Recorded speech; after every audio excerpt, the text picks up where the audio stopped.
Welcome again to another edition of the Audit. The Audit is a program where we talk to various interesting personalities in various spheres of life, business, creative industry, sports, agriculture, and so on, technology, and to get to learn their stories, how they did what they did, and the unique ways they faced their challenges. And today we have a very interesting guest with us here. I don't know if many of you know him because he works at the back room most of the time. He's the guy behind most of very interesting creative pieces you have seen in the media industry in the last so many years. His name is Arnold Mwashumbe Lakita. Yeah. The animal. Yeah. Welcome, Arnold. Thanks, Robert. Yeah. Right. Tell me your story. Where were you born? I was born in Mombasa. Grew up in Mombasa, Ganjoni, and Judah. I was wondering why you look like a coast guy. Funny, is there a particular way we look? You know, the coasts are very. They have a lot of creativity with them. Yeah, it's a very interesting thing. Somebody said that Yeah. it's creativity in the coast is an interesting kind of creativity, and I reckon it's something to do with the storytelling culture. Yes. Coastarians are like, if you've ever sat with them, Yeah. they can talk a leg off a chair. Yes. So from that, I think it contributes a lot to kind of our creative backgrounds. So yeah, that's where I was born and bred and grew up. Went to Yes. school there. Went to school there. Yeah, came to Nairobi in my late teenagehood. Yeah. After high school or before Yes, the high school? High school. After high school. Yes. You know, you're the guys who came to Nairobi, then took over Nairobi. Not really, man. I was very clueless when I came here because you Yeah. know I was obviously brought here to stay out of trouble Yeah. because you know Mombasa is not exactly the best place to be at if you're Yes. somebody who has all the Yeah. time in your hands, and things would have gone south. So, Yes. A lot of challenges, the drugs, the guns. drugs, you know, guns, and beach boyism, beach or whatever the hell boyism, that yeah, happens. Yeah, So yeah, sometimes. if there's such a thing as beach boyism, but Yes. yes. So you came to Nairobi. Came to Nairobi specifically to be. It's like one of those vocational things, like to pass time, and then you decide whether you're going to go to college or not. Yeah. And You came. Which college was this? I Vocational. was still undecided. Yeah. Oh. So I was thrown into Ogilvy, and those days Ogilvy was at Longonot Place. How were you thrown into Ogilvy without Because- having any skill? That's the thing. I did have a skill. Yes. Drawing was something that I knew how to do from from God knows when. I remember drawing everywhere. Yeah. On walls, on pieces of paper, on the back of. So the skill set of drawing I already had, but Yeah. it wasn't like focused. I just knew how to draw, and that was it. So I was put into Ogilvy, and not in the capacity of what you think, not as an artist. No. I was what you call a gopher. What is a gopher? The person you sent for everything. Nenda kaninunulie kahawa, Yeah. go buy crisps. Yes. Go take these shoes to be shined. Yes, whatever yes. it is that Yes, the seniors wanted and Yes. stuff. Yeah. Anyway, I decided to ask for something to do, and I talked to a dude called Lenny Nganga. Yes. He's on Saracen now. Yes. So Lenny was the one who was heading the media department. He decided to teach me how to do media bookings and stuff like that. And yeah, so I was in the media department for a minute. I was taught that by Lenny. It's pretty interesting. It's a bit like creativity somehow because you have these cool ads, and then where do you place them? So you get to learn these things, and then one day I think there was like a crisis, a pitch. And keep in mind what you talk before the camera started rolling. You're talking about when I was in advertising, tech Yes. was non-existent. Yes. Yeah, that's true. And the creative director then came over in frustration looking for a freelancer or something, and Lenny told the guy, oh, by the way, this kid could draw. Now, those days, there was no computers to do layouts and stuff. So you draw everything. This is like which year? Man, that's a long time ago. 201, 202? No, older than that. Maybe 1987? 98, 99. Okay, yeah. So the pitch process involved drawing everything by hand. If the idea is about Omo, Ngarishas, and you want to have a lady holding a park shot, you literally draw it. You will draw it, and you have these things called Copic markers or magic markers. Yes. And you color it in, and it comes out it nicely. was pretty interesting. Yeah. The layouts looked really, there was something about the layouts then presenting that actually felt way better than now. I mean, layouts now are a bit soulless. Yes. Because everything is churned out from the computer. Yeah. So anyway, he asked, like, what the hell do I do? We've got these deadlines. And Lenny was like, oh, that guy can draw. And yeah, so I was thrown over to the other side. I was like, this is the fun side. And honestly. So you're working in the boring side. So you're asked. The thing about advertising agencies, they're very predictable. They're split into two wings. There's an executive wing where you have the suits. Yes. The suits are what we call account management, client service, the MDs and all of that. Yes. Those are the people that used to go into meetings and stuff because they are considered to have etiquette and they're trained in client relations, while us, the animals, were put onto what was called the engine room. It's the left side. Yes. That's where you find the drawing boards and markers and really loud people, and they used to allow smoking. Yes. So it was pretty chaotic. You know, you'd walk in and there's clouds of smoke, there's coffee smelling. You could probably smell the odd beer or two or whatever, which was quite fun. Yes. Anyway. Yeah, I know. So when I was asked if I want to move to the fun side, I said, yeah. And that's how I ended up becoming a creative. So my position then was what you call a junior visualizer. Junior visualizer. Yes, because when I joined, visualizers were people who work with senior creatives. Like we had a creative director, and then you have a deputy creative director and art directors. Yes. And then the juniors, us junior visualizers, had our own hierarchy. You had a junior visualizer and a senior visualizer. So the senior creatives, if they crack an idea, like, okay, we have this idea for safari boots or whatever, and we have a rhino stepping on the boot, they'll do what is called a scamp. And then it's given to the senior visualizer. He'll do a slightly more refined drawing and then give it to me. Like, you see this? This is the kind of reference. Draw it out. Perfection.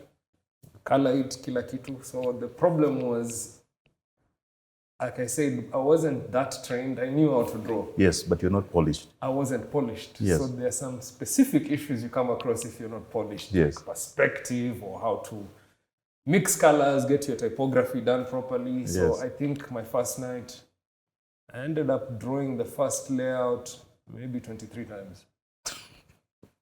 It was very tiring. Yes, It's tiring. It is tiring, but I was like, I really, really want this. I finally found something I want to do. So passionately. Yeah, so I broke my back doing it. And over time, I got promoted to do more complicated things. Got into doing storyboards for TV commercials, started doing really huge pitch murals. How does a storyboard work? A storyboard is essentially, copywriter will sit with his creative partner and they will come up with an idea for a TV commercial. Yeah. And the way it works there, the script is written is one side of this, the left side of the script describes the picture, and the right side of the script has the voiceover. Yes. So we are supposed to look at that, get the mood and the feel, and then you draw it frame by frame. By frame, yeah. So, like, for instance, if I was to do a storyboard of the phone call that we had, like and you told me, hey, I'm entering social house, and then by the time I got here and it starts fixing the cameras, I would have to draw that frame by frame by frame by frame by frame by frame. And you can end up drawing up to like 50 to 40 frames, depending on how complicated it is. But how long would that take for somebody who is at least averagely good?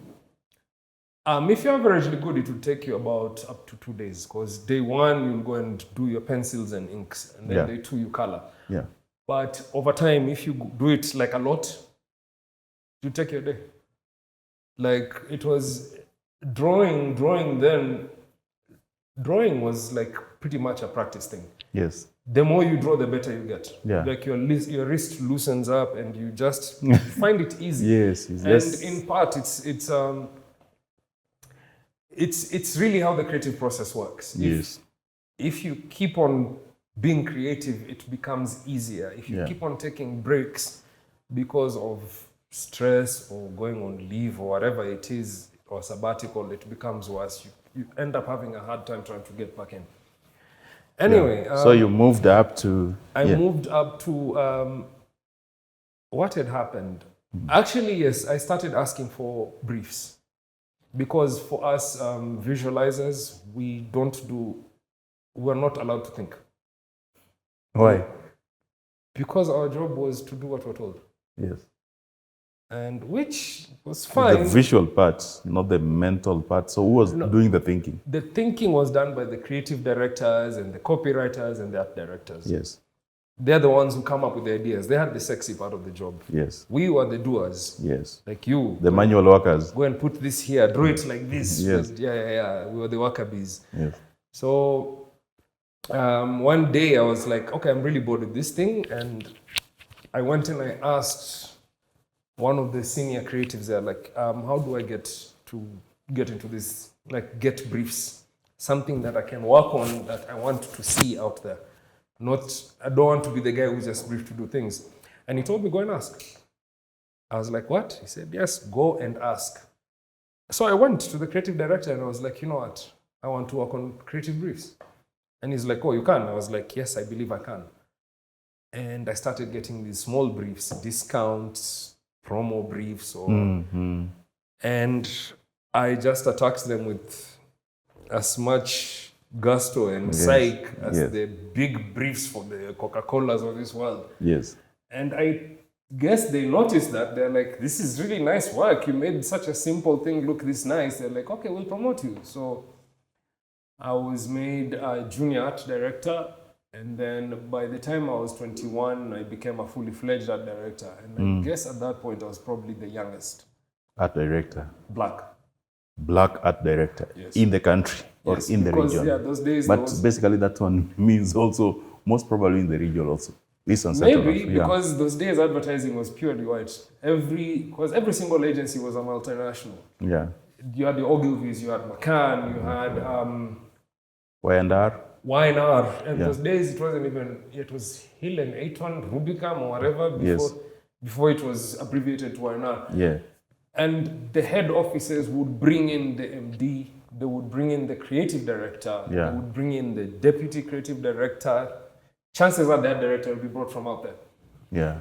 To get anyone remotely black in specific positions was very hard. Extremely difficult. So nailing that at 21, I was like, wow. This isn't so shabby. Yes. And that's when things got interesting. You know, now you get exposed to working on mainstream brands. And those days, the mainstream brands, I guess, were your Unilevers, your P&G, your, what do you call these things? Glaxo? Yes, Glaxo. Glaxo, was it SmithKline Beecham? Yes. Shell was a big deal. Yes. Coca-Cola had always been a big deal. So you get access to work on such things and your Barclays and all of that. That's the early 2000s. Yes. So having those in your portfolio essentially guaranteed you to go work anywhere. You know? It's very interesting. Yes. So working with all these brands, what was the unique thing you got as a new junior guy, but also in a very key position like the art director? Working for Coca-Cola, you meet, because definitely you have to meet very senior and very multinational team from them. Yeah. Or sometimes you don't meet them because you work from the back end. Yeah, we were always kept at the back, but I'm pretty stubborn sometimes, most of the time. So I was like, I don't understand. Okay, so I got the first part, which was I wanted to work on briefs, and I got it. And of course, at some point, I started getting jumpy, and I'm like, I actually want to go present. They're like, you don't have the presentation skills. I was like, well, if you had actually allowed me to come to the meetings and I watch how you people present, I might learn, right? Instead of keeping me at the back. They were like, okay, reluctantly, I was allowed to go into these meetings. And I'd sit there and observe, but of course you have to be useful. Sit there and take notes or something. Yeah. And man, the one thing that I did notice is it was still very difficult in the sense that majority of the work that we got, the briefs that we got, had to be aligned to specific strategies from head office.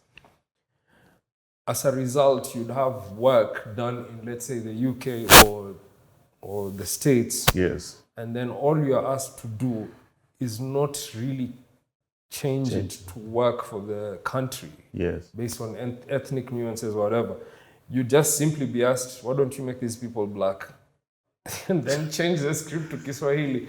Of course, I was upset. I'm like, this is rubbish. This idea doesn't even really work for Kenyans, you know. But over time, if you had the right kind of team, and it had to start from up there, your creative directors or your MDs, they would push the client, like, come on, we can actually do a better job than this. And we have a young team now, people like us. That's when now we were allowed to give our own interpretations of international strategies.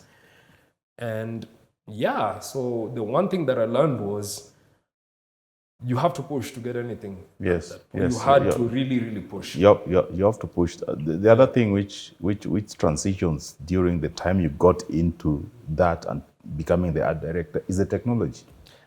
Oh yeah, that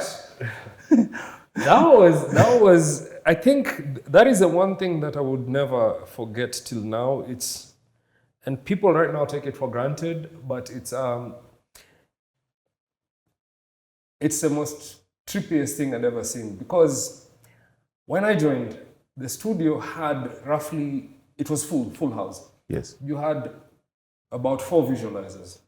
You had 2 senior visualizers. You had art directors. You had paste up artists, because we used to draw on a 3 to a 2 pieces of paper. Yeah. And the paste up artists used to go and stick them up on these really big boards. Yes.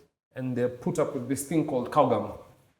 A lot of people won't understand that. What a cowgum, Cowgum was actually terrible. Apparently, it used to perforate lungs. Yes. And in fact, I believe it's been banned. They used to sell it at Science Co. Anyway, the paste up guys had their own little office with a chimney for the fumes to go. It's like really, it was quite a... The studio was a studio. It was a proper studio. It was amazing. Marker pens, paint brushes and stuff. And really these huge architectural drawing boards. So they went and they brought in the first Mac. It was about this small. Yeah. And the hard disk was fused with think of the modern iMac, but a square version. Yes. That was G something, G3. It wasn't even a G. No, the G3 generation is later. This thing, I think, the average phone, this phone probably had better computing power than that thing. But it was simply brought in because of typesetting. Because those days, the layouts, as I said, were done by hand. And to do the final artwork, you literally go take the photo, they go into a dark room. We had a dark room as well. And then the dark room, they would process the prints. And then those prints would be placed in the size of the ad, if it's a full page, and the letters would be put in by hand, the headline, individual letters. So there's these things called letter sets that you had to buy, and you peel them off, and there was somebody else who had to do that. Obviously, that person couldn't have been a drunk or whatever, because shaky hands wouldn't have worked. But if you're buying that, it means also you buy the fonts. Yes, you buy the fonts. It's like you buy entire sets. They're like transparencies, and you buy the fonts. So when the Mac came, it stopped the need for having to buy letter sets, because they were not cheap. Yes. And what the Mac does is we used to use it for typesetting only. It wasn't anything fancy like the iMacs or whatever that we use now. Immediately that came, 2 people lost their job. This is how automation and people don't understand how automation works, but This is all. I just saw people getting reduced slowly. So the letter set, the typesetter guy, and one of the darkroom people that used to do the cutouts for the letters was let go. And then now when the G5s came in a year late, 2 years maybe, of course, we wanted to learn how these things work. There were two options.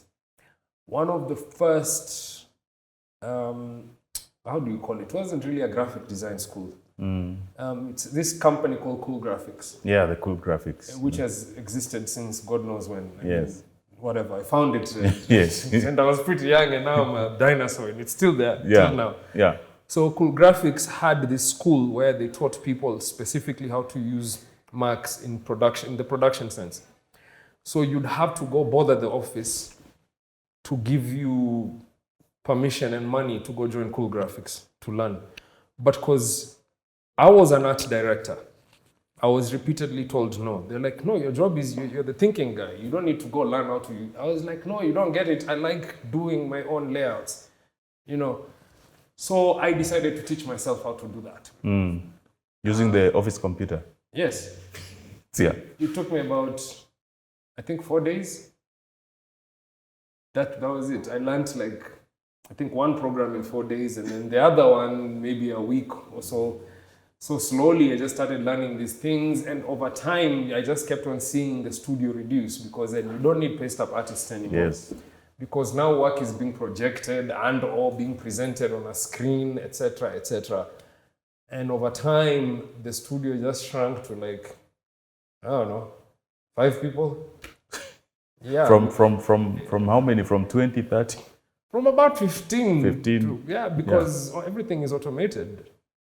And that is the one thing I pride myself on, because of the fact that I refused to be stuck in a particular place. I wanted to evolve with the technology. And also you mechanize your skill, and sometimes at a very great expense to your social life and financially, Yeah, because honestly speaking, I was a young guy, and young guys being young, people are like, yo, let's go to the pub and all of that. I'm like, nah, I think I'm gonna stay here. I want to see how this works.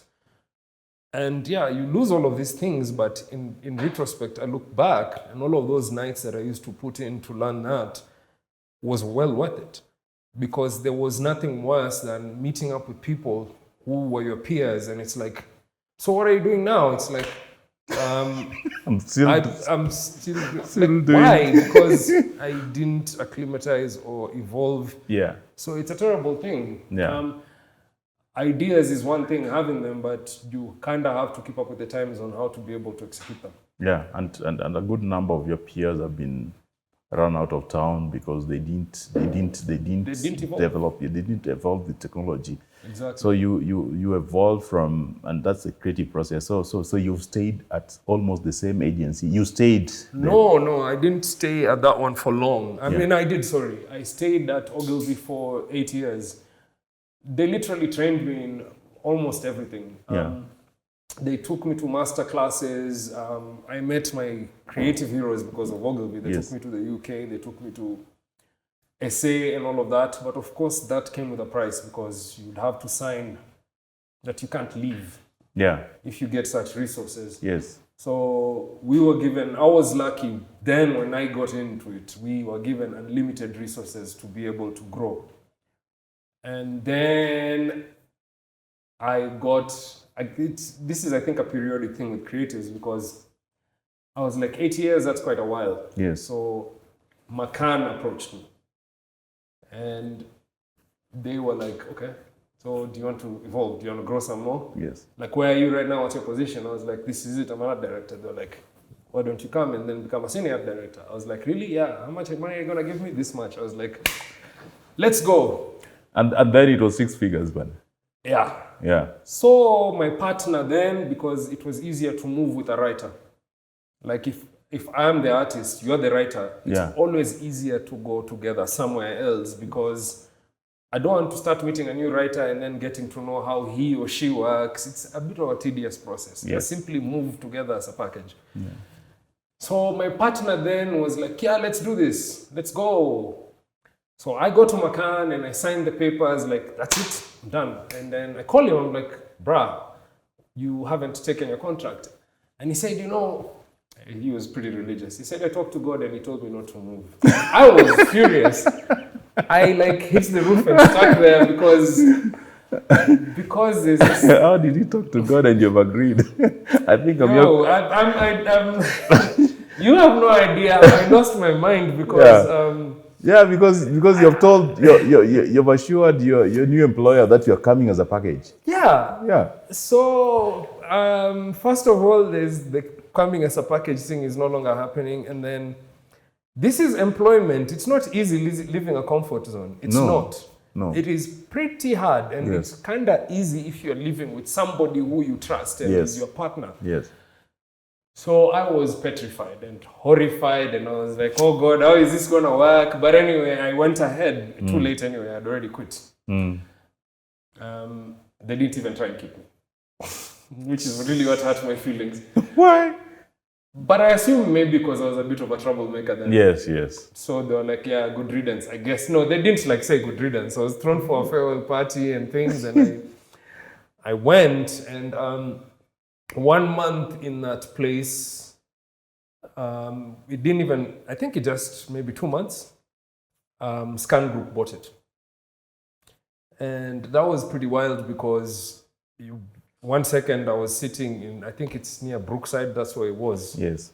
The old Macan. And I hear all this hooting and I go to the balcony and I see George Luther, Barrett, and White coming out of these really fancy cars.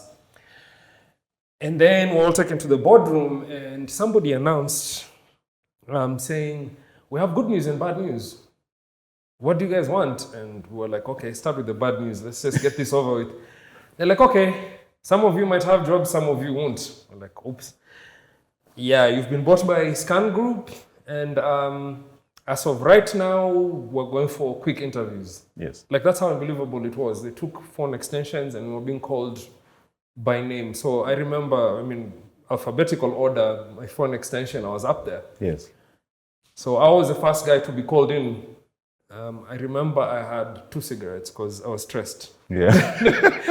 So you were smoking 2 cigarettes? I do remember I was finishing it. I was lighting another one. Yes. Because I told you those days it was the full Don Draper, you could smoke in the office. Yes. So I think Andrew was sitting in some boardroom and I walk in holding 2 cigarettes. And I decided I'm going to put off one and he sits me there. Now, part of the reason why I was stressed was because before Andrew had tried to poach me to go to Scanad. And I had this really beat up car. I can't remember the name of that. That's Andrew White, yeah. Yeah. Andrew White, yeah. Yes, I was supposed to meet Andrew White to go present to him my portfolio because he wanted to poach me from Ogilvy. Yes. But my car broke down at State House. While you're going to see him? When I was going to see him. Yeah. Ogilvy was then at Colobot, somewhere near Colobot. And ScanGroup was still at Chancery, which never changed. I was supposed to meet him at Pan Africa or whatever, Flame Tree Hotel.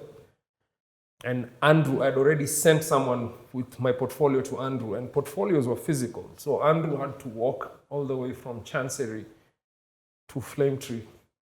And I bounced him because my car is broken down near State House, and these guards come out and they're like, you can't leave your car here. I'm like, can I leave my car here because I'm late for an interview? They're like, no. They made me push this skinny person, push that heavy car.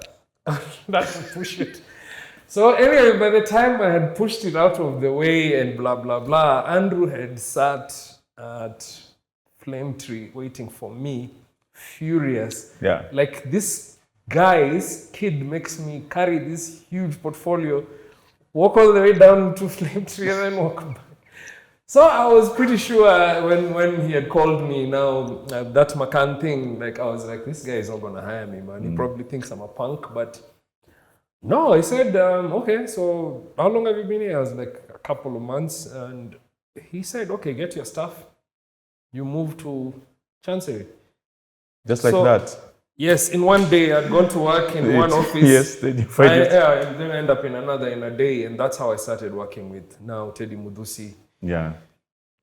And yes, from there, I mean, it's been interesting work since. Yeah. It's always been interesting. Man. You know the period from starting off and to getting here. Some of the most memorable clients you've worked with, or the pieces you've.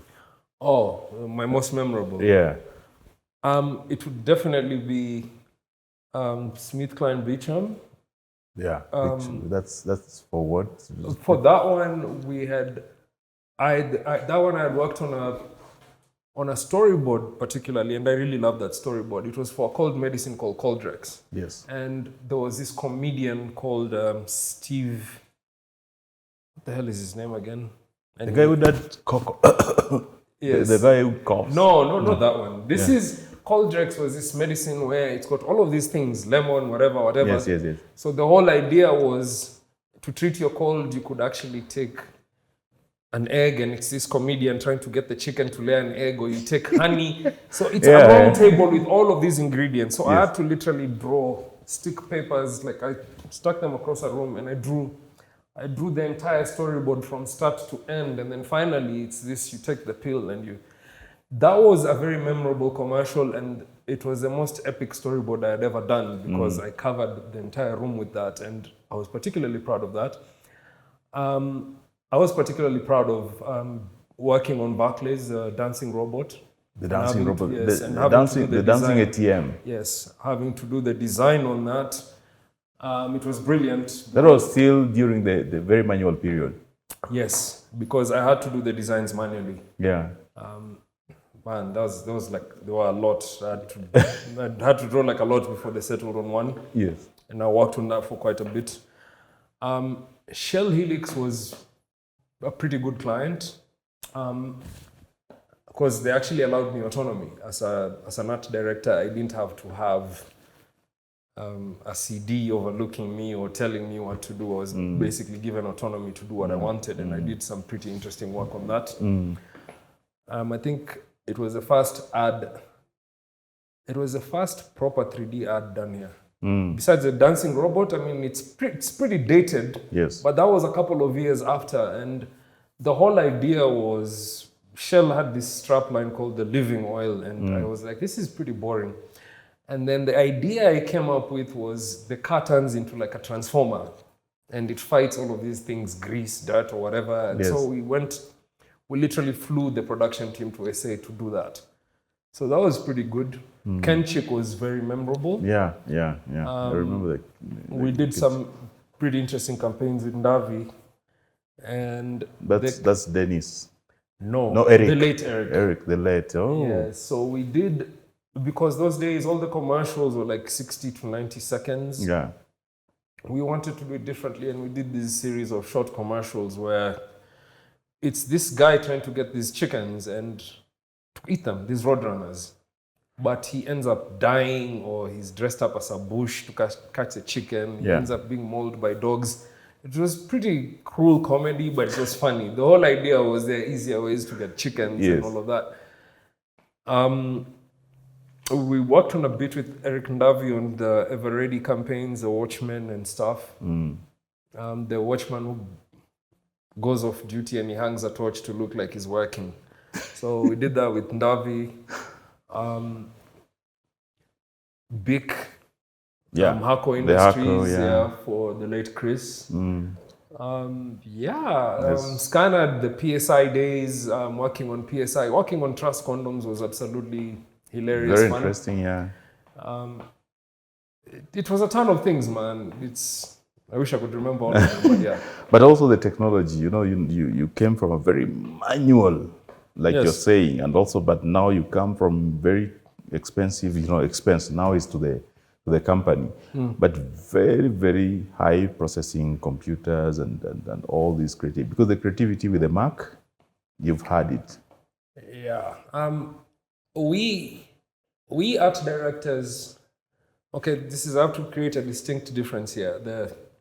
We had art directors, and we had, over time now when the computers got really better for design, we had these people called DTP, desktop publishing. Yes. They used to take work from us and then now finish it properly So we used to look at it as more of a curse than a blessing. Because my job, literally, an art director, is to work with different people and create a unified vision of what the client wants. Yes. So I'd work with a designer who now will design templates, logos and stuff. I will sit with a writer who will help me figure out the best way this headline should look like, how it's going to be written. I'm going to work with a typographer who will be responsible for picking the right type. I will work with a photographer who will get me the right visual. So my job is to take all of these things, And the logos, the templates and all of that, and then make it make sense. Yeah. Now that's what art direction is. When you have to draw things by hand, you actually have more than enough room to make mistakes and grow and build the idea. But because of modern computing, it's really, really pretty easy, admittedly. But the problem is you can't art direct anymore. For a very, very simple reason. I'll go get the visual, a stock image, I'll get this font over here and all of that. It looks pretty much like a finished commercial. Yeah. I mean, advertising or poster or whatever. But the problem is, if I change my mind and decide I actually don't like that photo or that color of the dress, I can't change it. Because the client will be like, no, I've approved it. That's the difference. There's no room for art direction anymore. Yes. But on the other hand, if you draw things and you sketch them, it was very easy to evolve it as you grow along. But now, whatever you present, it's as close to finish, you'll probably be required to stay with that. You know, So the it's period, a blessing and a curse. the period when you use that, you do the sketching now. Yes. So now they don't allow the illustrations, you know, because you have very good illustration softwares. Yes. But you'd rather use the stock images and all the images from the photographers, Yes. you know, rather than create one from scratch. Exactly. And that is why we say it's a blessing and a curse. Yeah. One, it affected timelines. You see, the justifications for why work has to come out earlier is because of the computing power that we have now. Whereas it used to take us maybe up to a month to do an entire advertising campaign, you can literally do one in 3 weeks. Yes. Literally, complete with animations, the works. If you've bothered to learn how to animate and or do animatics, it's really easy. But the problem is, like I said, you can't art direct, you can't think it through properly, you can't strategize it. So with the advent of things like stock imagery, Yes. stock photography, you can't create something from scratch. Like if you, Robert, give me a brief where I want a commercial to show my struggles of where I began before I became a techpreneur, before I started becoming a political analyst, my one option would be to go online and look for tech logos, technologies, I get that, and then look for some images of some guy wearing glasses, silhouette, bam, I do that, and I give it, here. You look at it and you'll be like, it's nice, but this is generic. On the other hand, my preferred option would be, what if I create a typeface based on how you speak? Yes. You know, you speak in this commanding kind of voice, so I've created this typeface and this is how it's going to look like. So give me time to create it. And then instead of taking photos just like that, why don't we draw these things and then you mix them with photography and yada yada, but then at least you get something that's specific to you. It's not generic like what everybody else has. It's very unique. It has a soul, like you said. It has a soul and a mind. Now, I mean, really, you can't. Come on. How many times have you driven down this road and as much as the logos are different down there, you look at it and be like, yo, was this done in 2 seconds or not? It looks like it was. Yeah, so there's no creativity there, and you know but still, also the thing which evolved is that you had that life. The life of the creative is a bit boring, but it's also very nice. It's a bit boring in that if you are very dedicated to your work, you can be antisocial. But also the environment, if you get an employer who is good, will create the environment to create. Yes, that is. It's actually not boring, to be honest. It's not boring to work with it. It's not boring to. In 2 parts. It's like a techie. You know, the techie is the good coders. Yes. Too dedicated and speak Yes. only the ones and zeros job. You know, the deep coding language. Yes, If you are yes, a Java yes. guy, you are just Java. Java, just And with your coffee and notes, you don't not have time. sleeping. You don't. Yes. That's there, definitely. We Yeah. definitely had that. We didn't really have lives at all, Yes. which of course led to serious problems like Yes. substance abuse. That was a given. It Yeah. was pretty bad. At least now there's all these mental health Yes. things that deal with what it's. I'm not saying it's only creatives, but the artistic types. Yes. Or more The backroom. The backroom. The backroom people. That was yeah. always a problem Yes. because you don't have a life. You earn good money, yes. Yes. But you rarely get to see your home. Yes. You're either sleeping in the office or you simply go home, change, shower, because you can't sleep. If you sleep, you don't wake up. Yes. You shower, go back to work. So there was a lot of mental health issues, but luckily, a lot of organizations then were not sterile like what they are now. Every organization had a culture of sorts. There was this kind of camaraderie and togetherness, and people stuck together. Like, you don't really get to see that now, but okay, apart from where I work, which is a dope place, but yes. Yes. people, you know, like the good getting, you know, people understand, people listen and hear the stories of Ogilvy and, Yes. and Macan and ScanGroup, now ScanAd and, you know, the small sister companies. Yes. They don't know how the workroom environment has been supportive to the creative. And that's a story we don't tell. No, we don't say that at all. It's a lot of people always hear how bad the industry is in terms of the hours are horrific. Yes. But it's a job. Yeah, it's a job. But It's like going to war. It's like going to war. But at the same time, they put in the checks and measures to make sure we were comfortable. Yes. Because the reality is this industry draws in workaholics. Yes. Okay, you have to like work. If you don't, then you're in the wrong place. So the point is we were doing it willingly, but they gave us some serious support. If you fall off, if you get creative blocks, you get into depression, they'd actually make sure you're okay. Yes. Good insurance. We had very good insurance. Do you have bed at work? Yes. We had unlimited supply of kahawa. Kahawa ikuwa ishi. We had trained HR that you could go talk to. Yes. You know, so... The environment was built to understand you. Yeah, you know, you get pool tables, you get your football tables. Yes, yes. It was cool to the young person. Yeah. But at some point when you want to get direction to your social life, then you ask yourself, where am I? You know, because when you go out, yes, people live a different life because you could access a taxi. So, yes. Yeah, we had... Yes, so even the integration with the normal, the people who call themselves normal, yes, is we were considered to be like really weird young guys because you have access to all of these things. You're paid a good salary. There's the office transport, so you could go hang out anywhere you want and all of that. You have the PlayStation. We have the PlayStations and things, so we're kind of put up on a pedestal. Yes. So when you know, like a tech environment, when Google was bringing this cool office environment, yes, what people didn't know is that in most creative agencies, yes, it already existed. Yes. It's just like that. Nobody was talking about it. No, it's funny because a lot of people are like, oh, okay, fine, Google have the money to have gone really all out on that. But those are things that already existed in our time.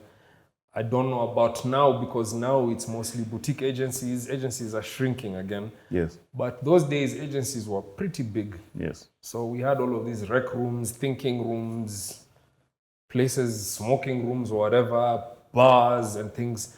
There was all sorts of stuff to make sure because you'll spend more than 8 hours of your day there. We were given everything to actually kind of still be tech, still work, but not lose your soul. Yes. So yeah. But how has the software itself evolved? You know, from the first version of the Photoshop to now the pretty version. Oh man, I think the first Photoshop I worked on was 6. 6. My God, it was like bare bones compared to what we have now, the 2021 version. Yes. the publishing, Photoshop was really for cleaning up pictures and things, and then we had publishing programs like Quark Express, which became InDesign. Yes. Illustrator had always been there. That's a vector program to create templates and logos and things. And there was this coding program. Because coders, for some reason, we decided most agencies had people Dreamweaver? back end. Yes, it was Dreamweaver. Yes. That one. Yes. Which was pretty heavy and clunky. Yes. It's not there. I don't think it exists. I don't think it exists. I still see very new books of Dreamweaver, and I ask myself, who is using this thing? Yeah, but so during our time, you had to learn all of these things. Yes. Now, at least you have an option. You can pick one or two. This is what I want to specialize in. We had 3D programs, whatever, Maya or is it KPT Bryce and all of these things. Yeah. So you try everything, and then the one that you choose to stick with, that's what you're good at, that's what you roll with. So for me, being an art director, it wasn't absolutely necessary to go learn all of those things, because that's stretching yourself out. I learned the essentials on image editing, vector programs, and a bit of motion graphics, and I focused more heavily on image editing and design, because that's what an art director does. I need to be able to create unified images based on people that I work with. So I didn't venture too much into being a jack of all trades and learning 50 million things, because it was pointless. But it's also still interesting that, even despite rising, because at some point, if you got all these positions and money, what you would have done is that I'm saying, I'll train for management. I'll do an MBA and be the manager of all these people, but you still decided to be the hands-on person. Yes. I think it's just your life. It is me. I'm a very simple man. I'm not pretentious. I'm not the guy that wants lordship, to lord over people. I really like doing work. Yes. And that is actually probably bad in a way, because you need to be able to learn to work with people. You can't hog everything. But it's just the way I am. I don't do that anymore. I've learned how to delegate now, because that was part of the biggest problems a lot of hands-on people like us have. Yeah. We get frustrated very easily, and we're like, you know what, it's fine, we'll do it ourselves. And you do everything from from scratch. So, and that's not healthy.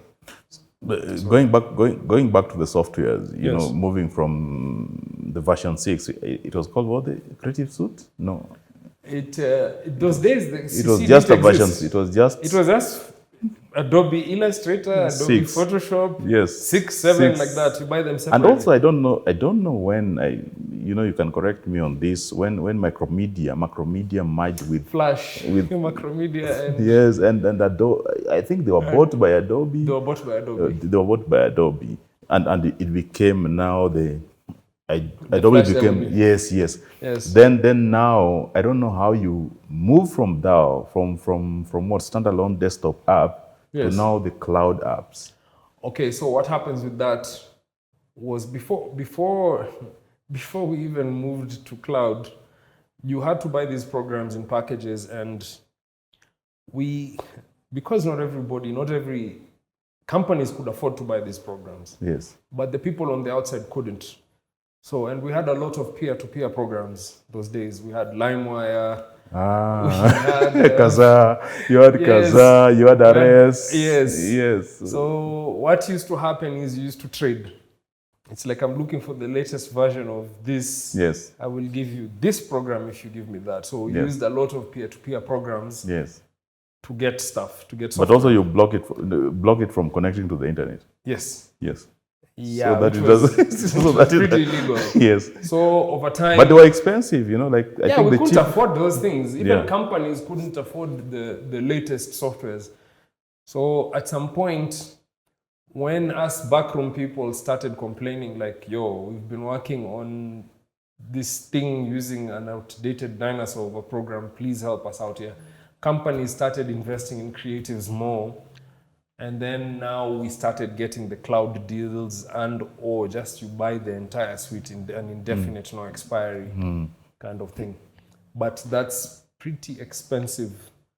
So even for individuals, As companies, yes, companies can afford it because Yes. that's part of the investment in the creators. Yes. But for But individuals, now, I think it's cheaper because of the yeah, the cloud thing of paying monthly. yes, paying monthly. But when you When you default, when you default, there's no work that's happening. So yes, and but the good thing is that you can now roll back from wherever you left when you decide to pay again, and you continue from there. Yes. But also coming into cloud, it means that you now have to invest into a very good pipe of the internet, yes, very high speed because of the size of work, the yes. downloads, And now the motion graphics takes especially a big motion. chunk of processor and Yes. bandwidth. It's a lot of things, like even with storage. Let's even Yes. start with just the storage because, let's say motion graphics. The average computer that you'd use, the iMacs, weren't even meant for such heavy duty grinding, or Yes. even the MacBook Pros. You'd need the proper silicon graphics machines to do Hollywood levels, kind of, which is all what we'd like to have, but Yes. that's in an ideal world. Yes. So what happens is a lot of the storage space that we'd have now for our work would be in the cloud. Stuff that would be bought from the cloud. So storage is kept away from physical as much as possible because really things crash. Yes. Especially with hard disks and all of that, and you can't really risk losing clients' work.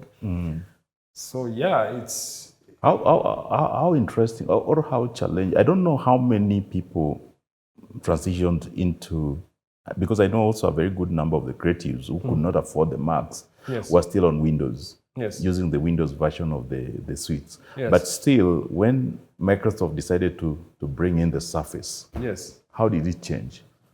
Oh, Who transitioned? Who moved into the Surface? Okay, a lot of the visualizers that I knew moved to the Surface because the Surface was pretty good for visual artists. Yes. It's really good for that, like a lot.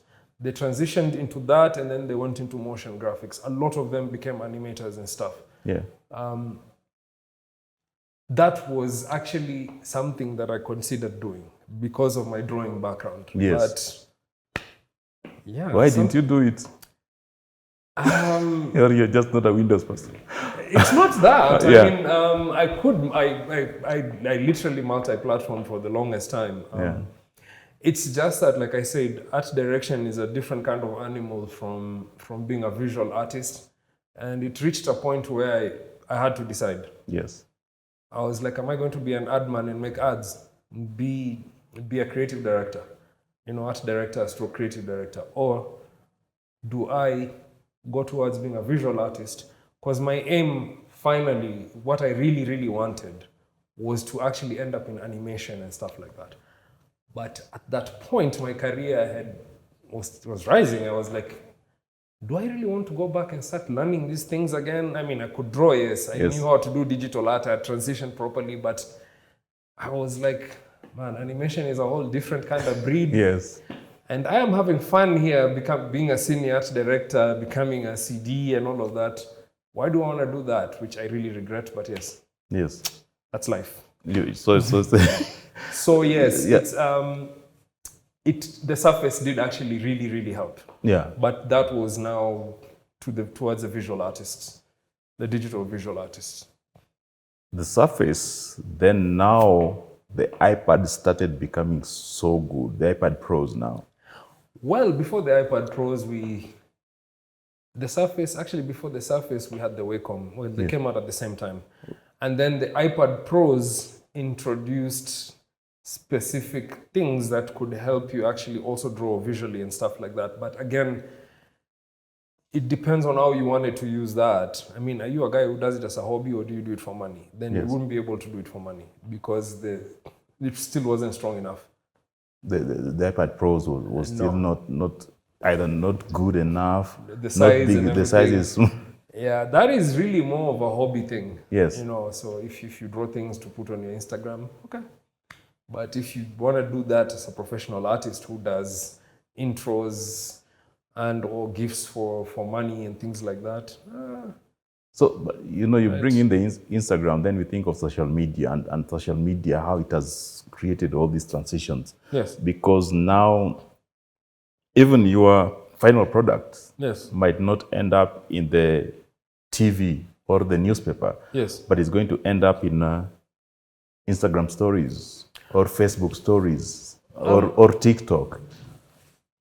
Look, this is, I think, the best thing to have happened to the commercial and art world was social media. Yeah. Yeah, social media has its drawbacks, but I do believe that's the best thing that could have happened to us backroom creatives, because it's the one place where people can actually get to see your work. You see, those days, if your ad wasn't bought by the client, that's it. Yeah. Because the only way your ad can be seen is if it appears in the newspaper, Yes. or on a billboard, or in the TV. Yes. Now, the only other way it can be seen is if you run around carrying a big portfolio bag showing people your drawings and your work. Yes. And then in came social media. Yes. That is a blessing in disguise if you know how to use it to market yourself and your skill sets. So all the things that have never been bought, you can put them there. All the art pieces you've been doing, you can put them there. The clients that can't afford to run a commercial that you suggested, you can say, hey, we can cut this down and turn them into YouTube ads or TikTok videos or this or that or that. So it really, really, really is a blessing. And I wish these younger people, okay, some of them actually learned how to leverage that. I've seen some people do really interesting stuff on Twitter and Instagram. Some of them learned how to use that very, very well to leverage it to sell their work. Yeah. And some still have no idea. So yeah, also things like TikTok and Instagram stories and this, I'm seeing reels now. Oh, yeah. I've shown you how the common man can be a creative also. I mean, look at, there is a campaign that we're working on, and we picked someone because we kept on following his Insta stories. Not Insta stories, his TikToks. And they were so funny, we were like, why don't we use this guy? So you see, that's an example of how tech ended up helping us in social media. Because of seeing this guy's TikToks, we're like, we want to work with him. Yeah. Yeah. I'm trying to see on your portfolio on Behance. Yes. And I'm seeing the work you've done with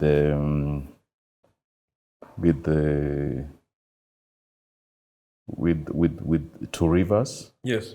Some of the most memorable jobs you say you have. Yes, that was actually absolutely memorable. That was amazing, because also I worked with the great Osborne Masharia on that. Yeah. Osborne is really, really one of the most amazing photographers I'd ever worked with. Yeah. And I worked with amazing people like Churchill. Yes. Eric Omondi, Collins Injera. Like the whole idea in that was because it's called Two Rivers, right? Yes, so we had to get this. Everything comes in twos. Two comedians, two sports people, two kids, a power couple, Nameless and Wahoo. So yeah, I worked with an amazing team. Osborne, Andrew, Bobby. I'd never forget that, actually. The Kenyan seventh kit. Yes, that is a bit of a bittersweet story, because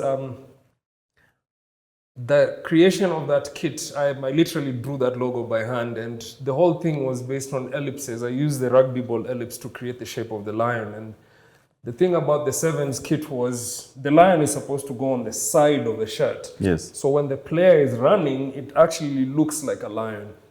So the way the kit was supposed to be printed, I think they did it correctly now with the latest. The latest kit. Yes, but when it came out, It was front. It was like at the front, and it was supposed to be here. So I think I went into depression. I couldn't go to work for like a day. I was so mad, because I'm in Kenya with all our faults. I love this country to death. And I was like, finally, I'm doing something for my country, and I'm a rugby fan. But yes, that was a fun thing to do. Yeah. Yeah. The post PV, the Kenyan camp. Yeah. Yeah, we are one. That was it was a bit of an accident, really, because post PEV I went and I created what is called a domino mask made of the Kenyan flag for my Facebook profile. And my friends saw it and were like, we like that. Can I have one? I was like, okay. So I started doing that for people. And it reached a point where I was doing about 10 to 15 of them. And then Nation saw it, Nation Media. They really liked it. And because I was doing it for free, really.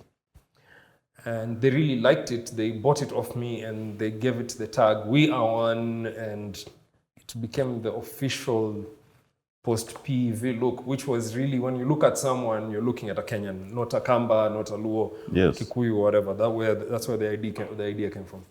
Oh, interesting. They Eliud Kipchoge. Oh yeah, that actually went, that went viral quite heavily. Okay, some of my work is, some of it I do it for my own consumption. For my own consumption, and whatever. Practice. Bragging rights. No, not a braggart. No, like literally. So I just did that because I was pretty proud about the Kipchoge thing, and it kind of took off. So I like the Equity Bank rebrand. Yeah, thanks. It got a bit of a a fight back. Yes. Why? People are not used to it. Well, what had happened was people really didn't understand it, because when we did that campaign, it was literally take a new look at Kenya's new paperless banking. Because the logo eyebrow looks like an eyebrow. Yes. Like it's a roof, really, but we placed it there with my creative team, Bobby, and all of that. Like if we did that, wouldn't that look like somebody raising the eyebrow? And the blowback was amazing. But hey, any but that's the feedback. You know, it's feedback. You know, I remember the late Philip Ochieng telling us about being a writer, and I think it's the same with being a creative. Yes, is that negative or positive feedback is feedback to you, and you it depends on it all depends on how you channel that feedback. If the feedback is negative to you and you take it as a learning point for you, then it definitely make you more creative.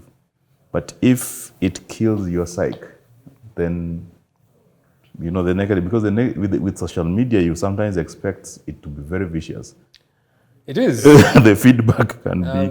Social media is it's pretty denigrating, and if you're a thin-skinned artist, yes, you might want to retire after seeing some pretty bad comments made about your work, but we make do with how we make do. Okay, so which are some of the most memorable? I'm checking. The good thing is that your old profile, you know, the NRG radio, yes, which has really stuck, because I think the whole company has been targeting the youth market, yes, the very young at heart. So it has been very creative, which is a very good thing, because now you can see your work evolve, yes, and being used constantly. It's on your face. You know, you see when they do the many events, they launch new studios, and you see how your work is evolving. I don't know how you feel as a creative on that.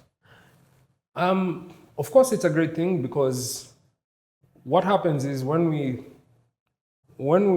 somebody approaches a creative and they ask you to create a look for them, it's not just a look, it's also the attitude, how you're going to communicate and all of that. And NRG, I'm really happy that they followed. The original presentation is exactly about that, the ethos of youth and energy and rule breaking.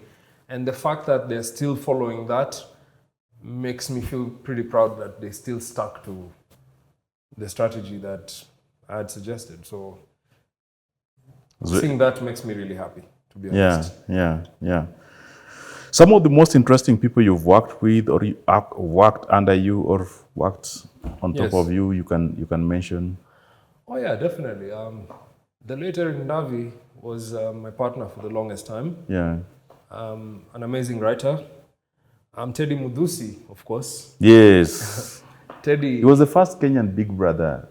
No, yes, he was the first Kenyan Big Brother guy. I think yes. Yeah, Teddy was a man of many hats. Yes. One hand he's doing Big Brother, Mara is a radio presenter, then at the same time he's a writer. We used to Yeah. We used to laugh at him like all the time, like, dude, like, do you have one job? But he manages. I mean, he managed. Yeah. Teddy was amazing. Of course, Andrew White, definitely. I learned quite a lot. Patience, self-criticism. Definitely, I would say Cliff Cole. He's not that known, but he was really, really like my first mentor. The first person to actually show me the ropes on what wanting to become an art director and then proceeding to become a creative director. He's the one who got me off on that process. He put that idea in my head, like, you can't sit here and be a visualizer forever. So I'd be eternally grateful that I worked with him. Of course, how can I forget? There is a writer, I mean, not a writer as such. He was more of a playwright. Obi Rodiambo. Obi Rodiambo, yes. Oh. He was the first writer I was partnered with. I was really young, a total greenhorn. Obi had just come from writing plays for Kenyan National Theatre. Yes. And he transitioned into advertising, so I'd never forget Obi. Yes. It's very interesting. We are in what? In October? Yes. It's the Breast Cancer Awareness Month. Yes. And I've seen you've done a very nice Breast Cancer Awareness Month art. Yes. How was the feedback? That got some really polarized feedback because of the nature of photographs. Yes. And semi-nudity, I guess. Yes. But that was the nature of it. But it was polarized. Some people liked it, some people didn't. But yeah, that's what I meant. Some of the things that I do out of. Some people thought that you're a nudist. Yes. But like I said, sometimes any publicity is good publicity. So you take it in stride, and the other thing, the other campaign you did, I think, is the Magical Kenya campaign. Yes. How was it? The feedback also, and also the fact that you're dealing sometimes with a company or an organization which is half government or mostly government. The campaign was received very well. Yeah. I think it got a couple of awards. Oh, really? It was received really, really well. At some point, I think it was actually rerun again for the sake of it by some magazine, not a local magazine, because they really, really liked the visuals. As to selling that work, working with parastatals is a bit difficult. Yeah. So it was jumping hoops through and through. It wasn't that easy. Naini who was really cool because we got to work with the great Joe Mboya. Yeah. And Naini who was basically about commemorating the different types of artists in Nairobi. Yeah. You know, from the performing artists to musical to stuff like that. Mm-hmm. And we kind of work with different artists to create a visual look of Naini who is about the question marks. It's about the different art groups in Dandora, in Kibera, and each year for Naini who we had to create a different look, and it means that you had to work with different designers and artists. And I'm proud to have worked on that with Michael Soy. Mm-hmm. I've worked on some serious graphic designers on that, and they'd also picked my version to be featured in Naini who. So yes, I'm pretty proud of that I featured in something as big as Naini who as an artist. The Fenagitu brand, phenomenal. Oh yeah, that was like a clothing line for her. Yes. But I guess it didn't really. We had started off, but it didn't really take off. I would have really loved to see that happen. Yes. But it did give me ideas on where to go next, because I ended up doing a clothing line with Nameless. Yes. And then with Nonini, actually. Yes, Mgenge through. Yes. So we didn't understand And I think having a back and forth with Nonini at some point and asking me, this boss, what is this N21 you're doing?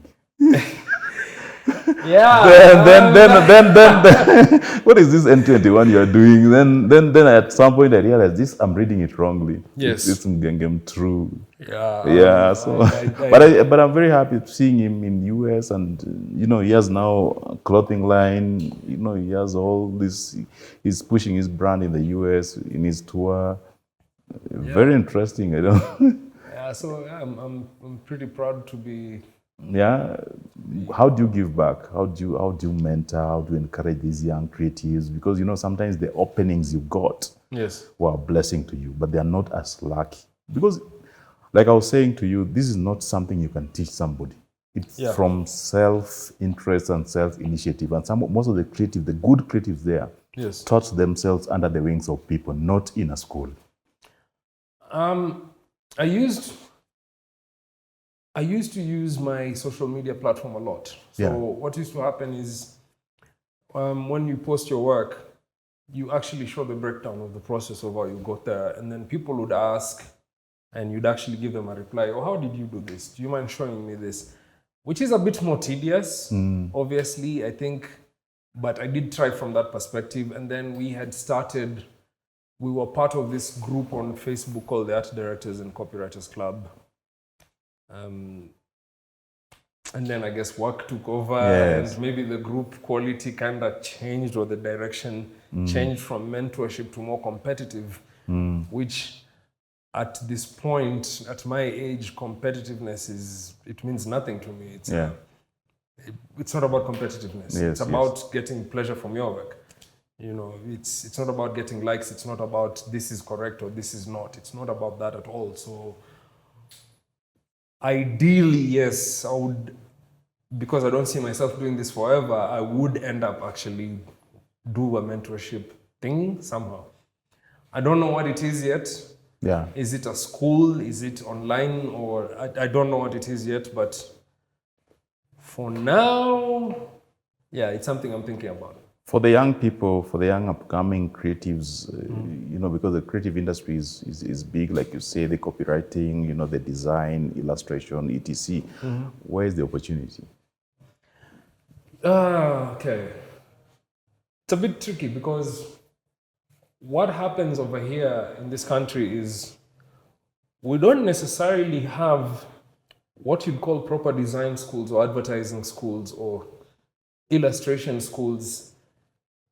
You're taught the basics. Yes. If you go to a drawing school, you're taught how to do portraits. That's it. You're not taught how to apply what your skill can do if you want to get into, because there's so many aspects to art. Yes. So for that reason, a lot of people tend to go learn the basics and then find all these other things, the supplementary stuff on YouTube. The opportunities would be somehow in finding the right networks or the right professionals or mentors that can teach or impart the wisdom that they need. Yeah. Of course, mentorship would always be the easiest, an internship. But of course, with COVID, because even years after my time, you could literally walk out of college and walk into an ad agency and say, hey, I've got a diploma in this. I want to mentor, I want to be mentored, or I want to intern in graphic design or motion graphics. But now because of COVID, it's a bit tricky. And most organizations, since going public, they wouldn't let anyone walk in because industrial espionage as well. Yeah. So there's a lot of trust issues. It's not like what it was then. The leverage would be to find the right network and the right people online. The young creatives, like I said, if they know how to use social media properly, they can get what they need. People like people who are way better creatives than I am are on social media. Yeah. It's really very easy to reach out to them, and I'd like to think at least the ones that I know are not stingy with knowledge. Yes. We have books.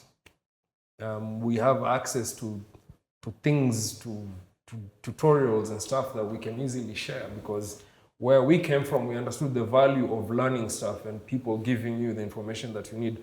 I would never, ever, ever stifle knowledge that I have. to anyone who wants to seek. So that's what I'd suggest. That's where the entry point would be. Yeah. Ask. The other thing which I think at some point was going to grow a lot of creatives locally was the emergence of the hubs. You know, the NILAB, iHub, Meta, what, you know, all these hubs trying to come, Nairobi Garage, what. Then you had these creative garages. Yes. But at some point, I think they died down with people went too commercial and tried to commercialize the space, but the availability of the space for somebody who just want to learn. Yeah, because again, the issues come back to expenses, like you said. If it comes to commercialize, you'll tend to get pushed out by people who have more money than you do. Let's say you're sitting in Nairobi Garage and you're paying a measly 6,000 bob for your desk, and you are struggling young creatives and you had to put that money together. And somebody who has more money, runs like a below the line agency, wants to buy out that entire section, you as young creatives will be told to vacate that.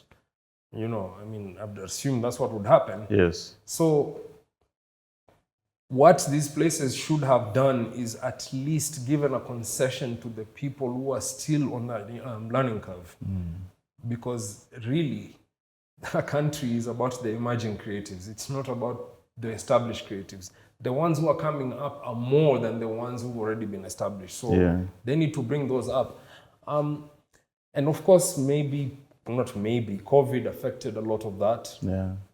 So to me, it still goes back to the digital platforms. There's ways and means on how to organize the right mentors and getting the right kind of time slots and syllabus and or information to introduce it to these young guys who are willing to learn, sitting at their desk at home without having to leave the home because they don't have bus fare to go to a hub. Very, very, very, very interesting. The other thing which I think as somebody who's in the tech space, we need to have is that we need to bring the more tech side of the social houses. You remember the social halls. Yes. What was Mboya was mainly known for, Tom Mboya the late. You know the Tom Mboya social hall in Kaloleni, in wherever. So I remember those. Yes. So I think that if the internet is made available to them, the training rooms are made available, the social rooms are made available in those places. Exactly. You know, maybe it's for the next government to think of. I know, because the interesting thing that I keep on hearing about this whole digital art or the digital spaces for creatives is a privileged thing with people who have to have specific gear, internet access. Not really. I think anyone who wants to become an artist and they're shown in the right direction, even with all these incapabilities of not having a particular kind of computer, you learn to make do with what you have. Yeah. So taking it to the masses would be interesting. It's an interesting thing because I was talking about this to a friend, and he was asking me, why does he think this industry has stagnated? And I said, it's because we keep on doing the same things. The same way. And yes. And the reason why we keep on doing the same things the same way is it takes roughly maybe 15 to 20 years for a particular group to exit the scene and for a new one to come in. So for the longest time that I've known, the creative space has more or less the same guys at the top, and then the middle tier creatives are more or less the same who've been there. And the lower tier, there's no one new coming in. So how do you make stuff more interesting? Bring in as many people as possible. Then you're gonna get a lot more varied creatives, a lot more interesting styles, a lot more input in what Kenyan creativity should be. You know, you bring in somebody from Western who maybe does a particular kind of art, and you show them how to make that into digital art and showcase it. It will have an impact somehow on what Kenyan creativity is, maybe in the fashion industry, maybe in the illustration industry. And that's the thing. Yes. We just need to introduce a lot more people from the grassroots level than focusing on the people who are already up there. With also now you having worked in a very formal environment, like you said, formal in regards to the business environment you worked in, the salary changed from the junior entry. But also you're doing a lot, like you're saying, it was very manual. So the employer thought that you are well rewarded because it was stressful and what. But now, since you use a lot of technology to do a lot of your work, you meet some employers who complain that the creative director, the creative guy, the art director is overpaid. or they basically don't know how to pay I think skills. It's not even, it's an interesting thing because advertising specifically does not have overtime. So even if you try to negotiate your salary based on the fact that you do late hours, we wouldn't cut it. There is nothing like overtime in advertising. In the art world, the cost is a bit different because let's say if we went and outsourced an illustrator, they would charge us per piece. So if it's for a storyboard and the storyboard is 50 frames, he will say it's 1,000 bob a frame, and that means his pay is 50,000 shillings. And then also the pay packets, how advertising works, I guess, is really about how much business you bring in. So our salary raises, or how you negotiate for a salary, was pretty much a reciprocal thing. If you bring in business, you can easily ask for a raise, and you deserved it, you'd get it. But if you don't bring in business, too bad. You'll stay at what you started earning. That simple. So let's deal with the three categories. Yes. Entry-level agency. Yes. The middle-sized agency. Yes. And top-tier agency. Yes. What is the entry-level salary for a low-tier agency? Yes. If you are an artist, okay, if you're a designer, bottom tier, you'd probably be paid 16 to 20,000 bob. Okay. Yes. Middle tier? Middle tier agencies, what are called creative hot shops, which are like everywhere now, in Westlands or... Yeah. Those ones, you probably start at 30 to 50K max. Okay. And that would be if you are a mid-level creative. Yes. Yes. Top tier? Top tier, if you are a junior creative, you probably start at about 40. If you are mid-level creatives, you'd start between 50 to 80,000. And if you are a heavyweight creative, it's anything between 200 to 350K. Creative director?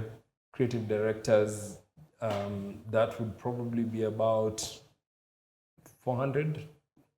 Upwards. 400 upwards. 400 for top tier or top tier. Top tier. Top tier. 400K, maybe up to even 6 to 8, even probably $1 million. Yes. I mean, they have the resources to do that. Okay. Yes. Okay. And now the bottom tier, it means that you bottom tier, if you're 100. a CD, at the most is 200 really. Okay. Yes. Very, very, very interesting. I hope that you transition and don't let the industry die, because at some point, you know, when you have done everything in the industry, then you say that I'm going to start keeping chicken and being a poultry farmer and or going into this is I keep on talking about this, and it's so funny because I talked about this with my girlfriend, and yes. It's funny because she said if she never quit doing this, she's in the same industry as I am, and she said she'd probably become a farmer. And I thought that was funny because a lot of creatives that I know who leave this industry go on and become farmers. I don't understand that. I don't see how creativity and farming relates, but yes, it's interesting. It's there. I think it's just the country, because you know the country at some point doesn't reward you well, and you also the opportunities, because what you need now is the support, the environment, and the opportunity. Yes. For you either to mentor or to ply your own trade in a very comfortable way. But when the real estate was there, you invest in a house, then you resort to playing golf and relaxing and meeting friends and drinking your beer every evening and retiring quietly off. but now when they have destroyed the industry, the real estate sector, it means that the investment options are limited. Then what you do is that you go into farming. You farm either quail, the in thing. Then so. Yeah, no, I'm not done yet. I think I still have enough spark left. Yes. The industry is going to see a resurgence in that. Where I work now, which is disruptive media, we want to change. We want to change how people see traditional advertising vis-a-vis digital. So it's this integrated communication, which would be a game changer in how work is done. So that is currently what we're doing right now. But yes, like I said, I'm not about over this yet. Okay. When I'm finally over this, that's when now I will consider your suggestion in teaching and mentoring, which is actually the sad thing is that most universities still look at how many PhDs you have. But I think that the lessons you've had throughout this life is worth tens of PhDs. It's funny you say that because I was invited to speak at Nairobi University, and the irony was I'm speaking to these students who are going towards, and I'm not saying don't get a higher education, it's important, but that was the irony. I'm like, I didn't bother going to get a degree, and here I am being asked to speak to these kids. I hope that helps, but it's kind of wrong putting a prerequisite as a PhD or a degree first and overlooking what naturally some people are really good at. Their aptitude, ability to learn, ability to adjust or evolve should actually be prized more than just a piece of paper. Because we have worked with marketing and creatives with really all the right pieces of paper, but that translated to nothing. Yeah. At all. Yeah. So, especially in the creative industry. But it was very interesting also to work with people like Bob Collymore, who valued the skills more than the paper you had. Exactly, because that was his background. He was a working class man who rose up. Yeah. So, and you worked with him a lot, so you should know. Yeah, it's very interesting. Also, even just viewing his perspective of everything. Yes. It's very interesting. Thank you so much, Arnold Mwashumbe Lakita, or Lakita Mwashumbe. It's okay. Now my ID says Arnold Mwashumbe Lakita. It's supposed to be Arnold Lakita Mwashumbe. Yeah. Yes, Lakita is my name. The other one is family name. So, it's also cool that you have Arnold Lakita as the name because it's very unique. Thank you. Yes, thank you so much. Asante sana.